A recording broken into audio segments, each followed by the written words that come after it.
Well, good morning, everyone, and welcome again to another live this morning.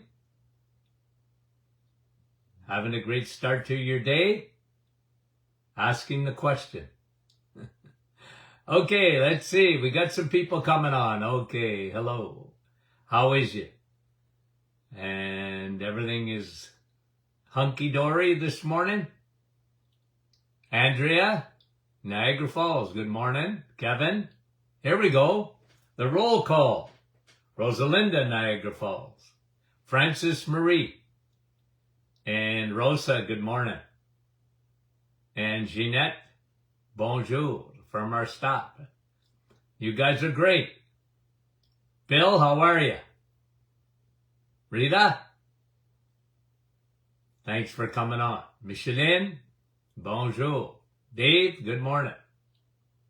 Joss, how is you? Baxter, Mary, how are you? Francis and Georgie, Halifax, good morning. Helena and Carrie, Nebraska. Marcy and Wendy from Markham. Judy, Nouveau Brunswick. Milika, Stouffville. Brahim, Portland, Oregon. Jeanette and Jan, good morning.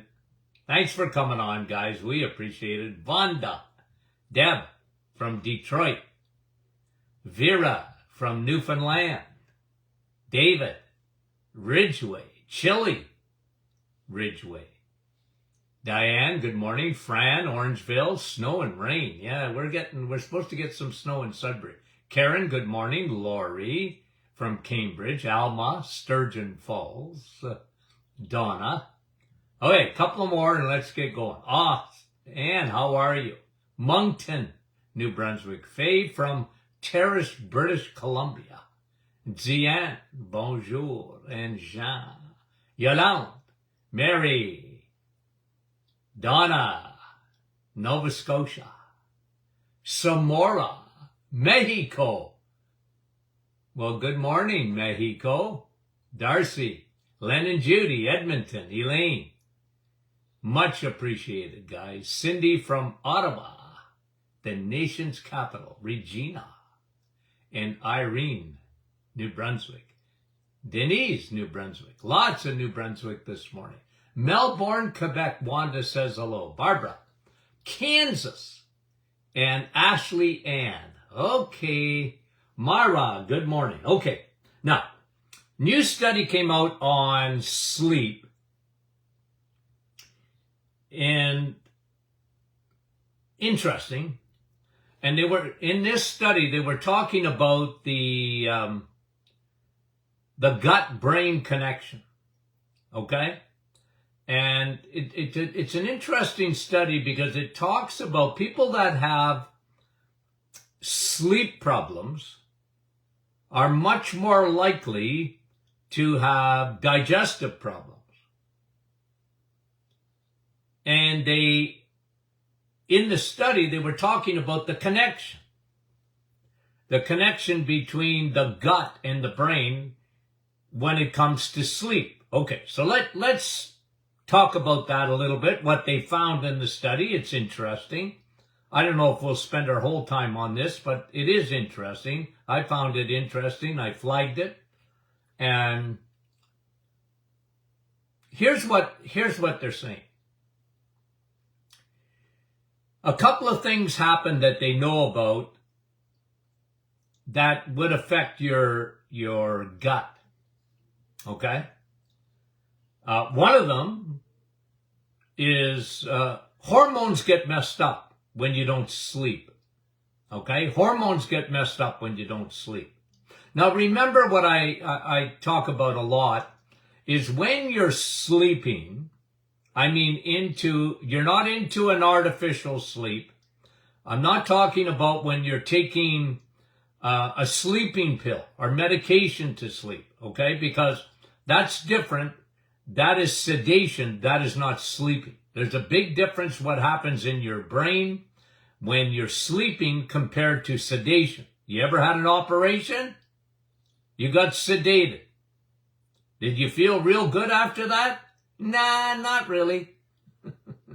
And I know, listen, I heard it a million times. Okay, I'm exaggerating a little bit, but I mean, I heard it all the time. Doc, if I don't take these sleeping pills, I don't sleep. I said, well, just understand you're not sleeping. You're being sedated. That's different. And a lot of things happen and don't happen. One of the things that don't happen when you're sedated or when you're not sleeping, when you don't get into those stages of sleep, your self-cleaning oven, that's the way I like to think about it. Your self-cleaning oven in the brain don't clean itself. You see, because your brain is headquarters, it's like the federal government. Whatever you eat, it takes 25%, even though it's only, 2% of your body, your brain? Yet it's the government. It wants taxes. We get paid first. And so when you eat your and it makes sense because it's headquarters. It's got to run everything else in the body. So what happens is you create, anytime you have manufacturing, you have debris. You got garbage. It's a byproduct. And that's all right. Your body knows how to take care of that. But you need to sleep for your brain to take the garbage out. It doesn't happen during the day. Your lymphatic system, like I said, when I was in school, we didn't understand that the brain had its own lymphatic system, its own drainage system. Amazing. Like it is. It's amazing. I get goosebumps when I think of how the body works. It really is unbelievable. Okay? So your brain gets rid of its garbage at night. Go to an office building downtown where you live, and, the lights are usually off or they're on dim or whatever, but oftentimes there are people in there. The cleaning staff comes in. They work at night. People have gone home, but the night shift comes in to clean up. You get that. You understand that. But that's how your brain works. But it needs to be sleeping. So the more and more studies they're doing on sleep. By the way, I'm writing a new book right now. Sun, Steak, and Steel. And sleep. And coffee. Okay? No, but I talk about the self-cleaning oven and what needs to occur. Okay, so the debris goes out when you sleep. When you go through those stages of sleep, it's very, very important not to shortchange that. And people that have said, I don't need a lot of sleep. Maybe they don't, but their body does. Maybe they function, but, I'm just telling you about the studies. So, here's what they said in this study. Okay? That the brain affects the gut. Well, there's a big connection between the brain and the gut. Right? A couple of ways. One, the 10th cranial nerve. Okay? It connects your brain to your stomach. You ever get the butterflies? You ever been worried and your stomach is twisted in knots? Well, that changes your microbiome in the gut. That has an impact there. And they're showing if you don't sleep properly, that really gets messed up. And what happens is that it elevates your cortisol. That's cortisol. You understand what I'm saying by that? It's the fight or flight. It's the uptight. And when you're uptight, you don't sleep as well. When you don't sleep as well, you're more uptight. It's a vicious cycle. But what they're saying in this study is it has a major effect on the gut. Nausea.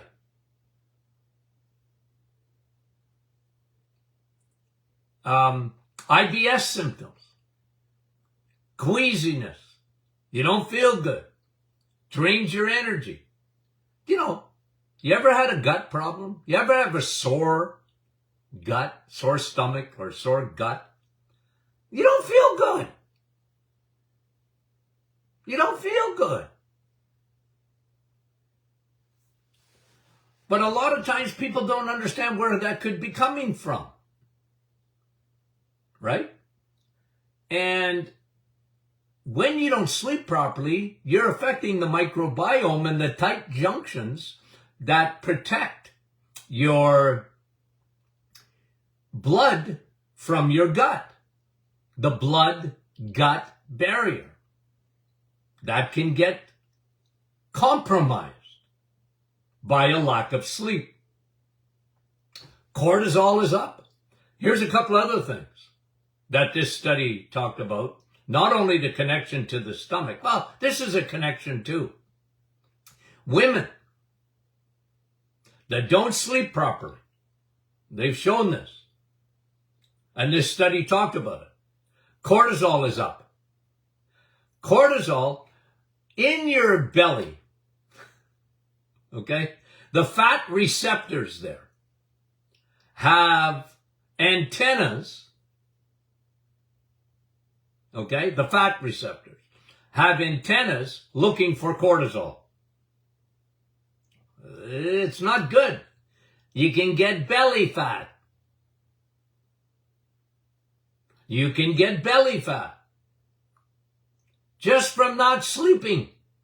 And it's more in women than men. It's more in women than men. Called hormones. Because cortisol is a hormone. Well, you need it, but it can sure mess up things. Cortisol robs, ladies, it robs your progesterone. And oftentimes your estrogen starts dominating. You become too much of a woman. You look at food and you gain weight. Cortisol can slow the thyroid down. What comes first, the chicken or the egg? But I'll tell you something. When you don't sleep, it has a major effect. Here's the other thing this article was saying. It has an effect on leptin. What is leptin? Leptin tells you you're full. You're full. You don't need to eat anymore. You're full. Now, when you don't sleep properly, oftentimes you're going to get cravings during the day. Your leptin is messed up. It's supposed to tell you that you're full. Leptin goes down and ghrelin, hungry hormone, goes up. Wow, does that ever mess you up? Yeah, it sure does. It sure does. It can really mess you up. I mean, today stress is a big thing, isn't it? It's huge. I talk about this all the time. I talk about the effects of stress. We live in a world that everything's going at 200 miles an hour, it seems. And people are not sleeping. It's 70-80% of the population never go through the stages of sleep that they need. You know, sleep is a science. Like, it's unreal. You know, it's just stuff you take. Yeah, when I'm tired, I'll sleep. And we're finding out it just has, you know, the more they study it,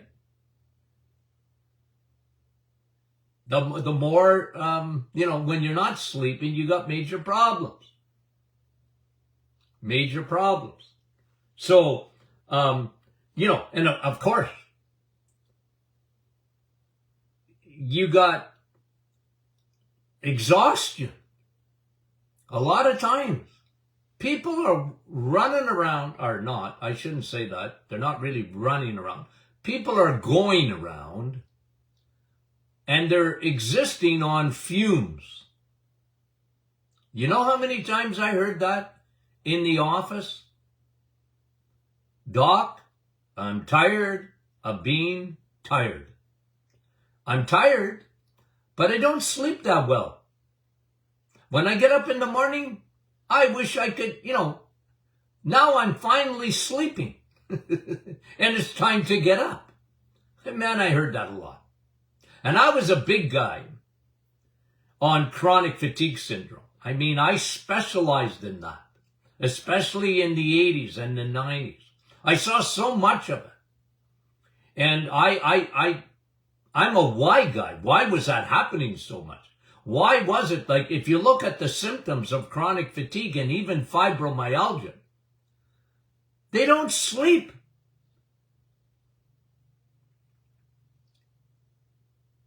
They don't sleep. It was one of the major symptoms. Pain, unexplained, insomnia.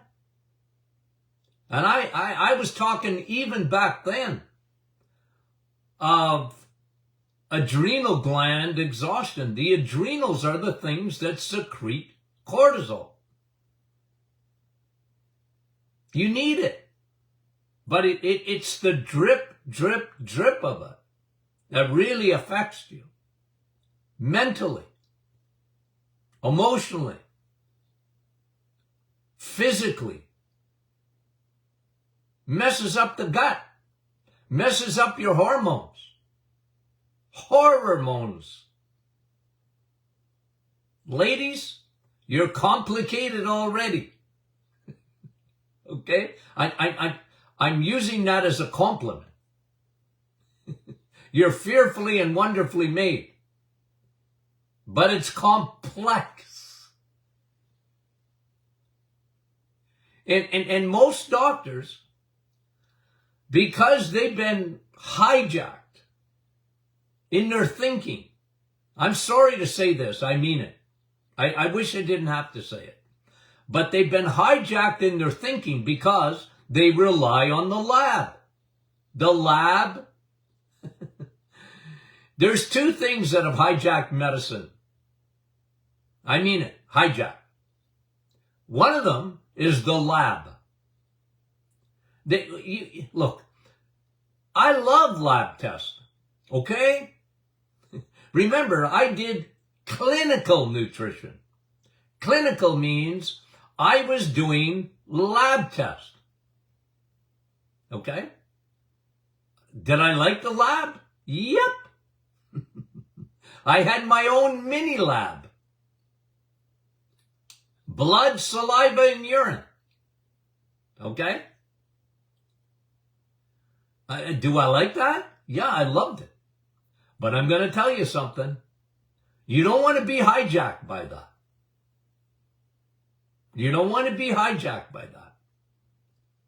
And doctors got hijacked by the lab. So, today, generally, here's a doctor. I don't feel good. I'm tired. I'm not sleeping well. Well, I did your lab work, and it's coming back within normal limits. Therefore, you must be depressed. Therefore, here's the other hijacking. Okay? Think about this. Come with me for a second. Hijacked by the labs. The labs trump the patient symptoms. I taught to any practitioner would listen to me, any practitioner that would listen to me over the years, I taught symptoms trump the lab. You don't dismiss lab. And by the way, unfortunately today, I had a patient tell me this yesterday. They went to get their adrenals checked because I said, well, look, I didn't need the lab, but since they were getting blood work done, you know how I think. I wanted their vitamin D. I wanted their B12. I wanted their TSH. I look at certain, biomarkers that are really important to me. But I don't live by that. I like it because it becomes part of the equation to make a diagnosis. But the doctor said, well, I'm not doing that. I'm not going to check your cortisol. I don't check that. You don't have Cushing's disease. Well, but you see, so they're hijacked by the lab, so they put the lab first. That's not good. You should look at lab, absolutely. The second thing they get hijacked by is the pharmaceutical companies, big pharma. And God bless them, okay? I don't dismiss big pharma. I don't say that they don't do anything good. I don't say that. What I am saying is they educate doctors. They pay for it. There's no one that sponsors studies and medical schools and postgraduate training. The pharmaceuticals. But you pay a price for that. Because they influence you. And the case in point, the proof in the pudding, is look at the whole cholesterol thing. You still, today, 2022, can't get doctors to move off of cholesterol.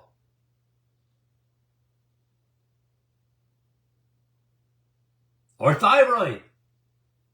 Or if I don't know exactly what's going on, you're depressed.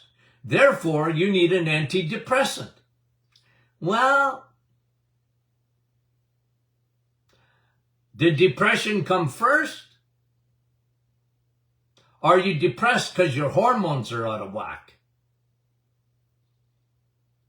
See?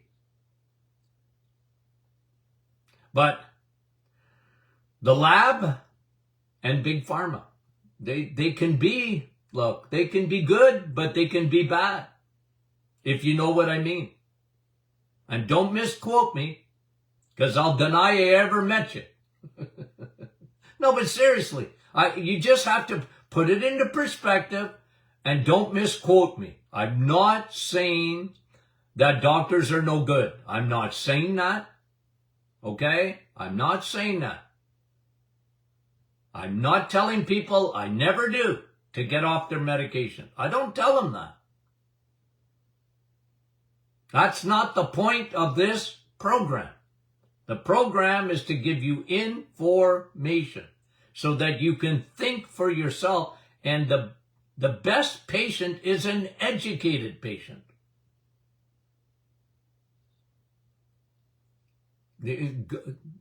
Should be, gone are the days, well, my doctor said. Okay? Like a lamb being led to the slaughter. Like, Well, my doctor said I need antidepressants. I want to think about that. I want to question that. I want to, okay, let me see. And you're telling me one thing. I'm not dismissing it, says the patient, but I want to investigate.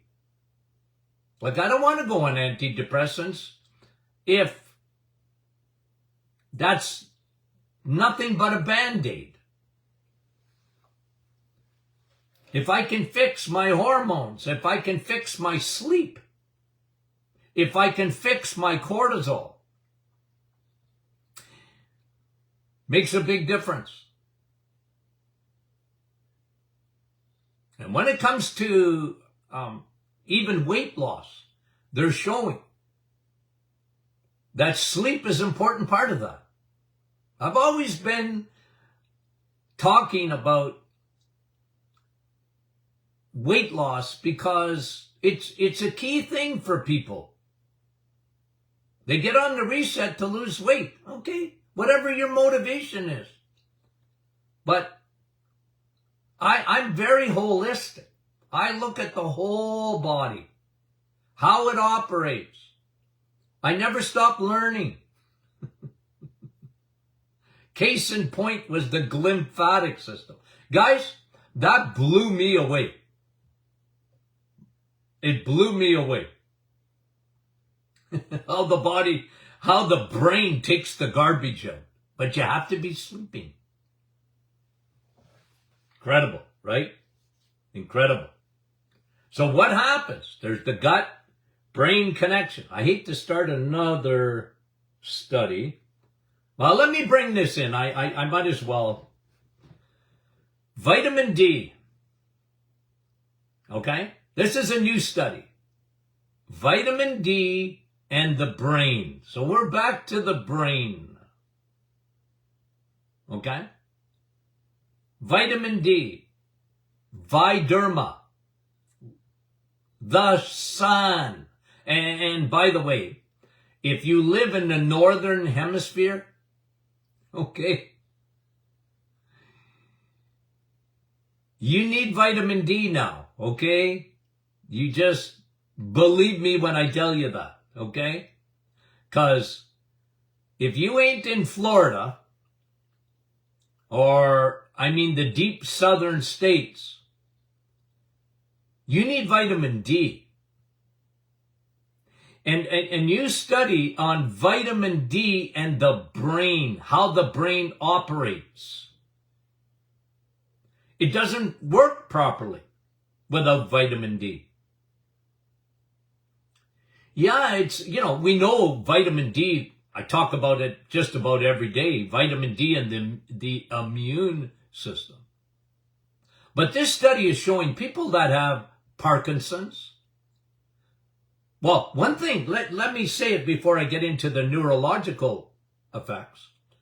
Vitamin D is essential for your sleep. The sun. Because even if it's in the middle of winter, just having a sunny day where your eyeballs are you're not looking directly into the sun, but the sunshine is coming in through your eyeballs to the pineal gland, your third eye. It makes what? Melatonin. Melatonin. But the other link is vitamin D helps autophagy. Autophagy.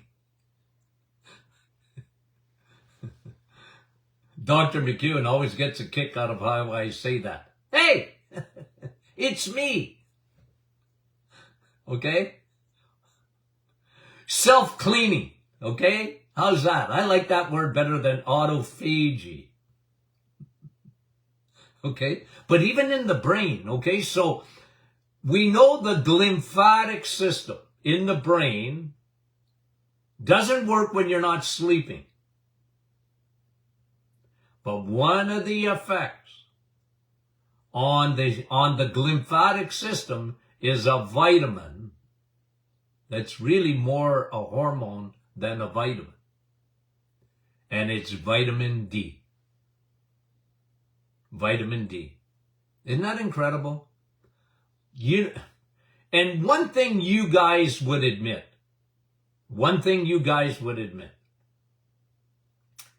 Dr. Martin, wow, is he ever consistent? Because he's been talking about vitamin D. I'm tired of him talking about vitamin D. Well, I'm sorry. As Tony Jr. says, often we talk a lot about this together. He says, Dad, there's such a war going on with vitamin D. They hate it. They hate it. We saw that through the pandemic, didn't we? They hate vitamin D. They hate it. It's, scaredy cat of vitamin D.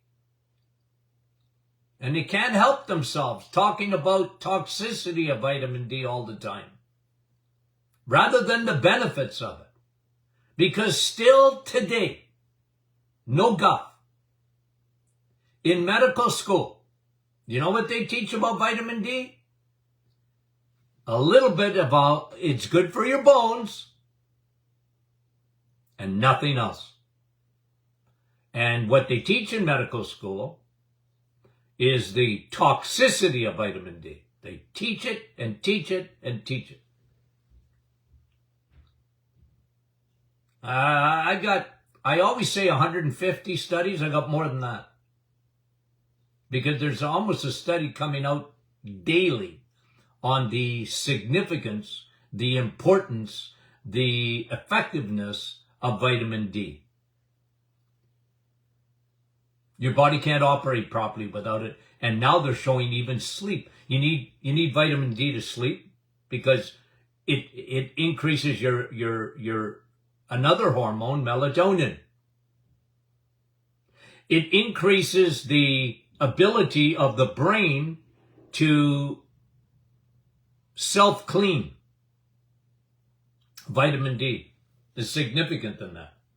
And you talk to anyone that knows anything about psychotherapy, and if they're honest, they'll tell you that sunshine makes a huge difference in a person's psyche. You don't have to be a rocket scientist to figure that one out. And people are scared skinny of vitamin D.